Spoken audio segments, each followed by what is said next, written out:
പ്രപഞ്ചത്തിൽ ആദ്യമായി രക്തം വീണ ദിവസം, പ്രപഞ്ചത്തിൽ ആദ്യമായി രക്തം ചൊരിഞ്ഞ ദിവസം, നഗ്നരായ മനുഷ്യനെ നഗ്നത മാറ്റാൻ ദൈവം ആദ്യമായി ഒരു മൃഗത്തെ യാഗമാക്കി അതിന്റെ തോൽ കൊണ്ട് വസ്ത്രമുണ്ടാക്കി അവരെ ഉടുപ്പിച്ചു.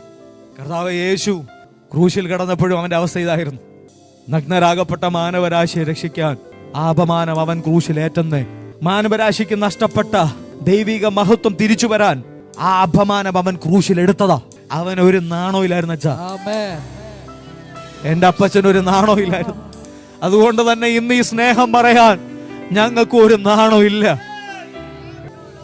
കാരണം ഞങ്ങളെ വീണ്ടെടുത്തിരിക്കുന്നത് പൊന്നുവെള്ളി മുതലായി അഴിഞ്ഞു പോകുന്ന വസ്തുക്കൾ കൊണ്ടല്ല, ക്രിസ്തു എന്ന നിർദോഷവും നിഷ്കളങ്കവുമായ കുഞ്ഞാടിന്റെ വിലയേറിയ രക്തം കൊണ്ടാണ്. ഈ പ്രപഞ്ചത്തിൽ കിട്ടാവുന്നത് ഏറ്റവും വിലപ്പെട്ട രക്തം കൊണ്ടാണ് ഞങ്ങളെ വീണ്ടെടുത്തത്. സ്വാതന്ത്ര്യമില്ലാതിരുന്ന ഞങ്ങളുടെ ജീവിതത്തിൽ സ്വാതന്ത്ര്യം നൽകി തന്നത് ആ കുഞ്ഞാടിന്റെ വിലയേറിയ രക്തം കൊണ്ടാണ്. അതുകൊണ്ട് തന്നെ അത് പറയാൻ ഞങ്ങൾക്കൊരു ലജ്ജയുമില്ല.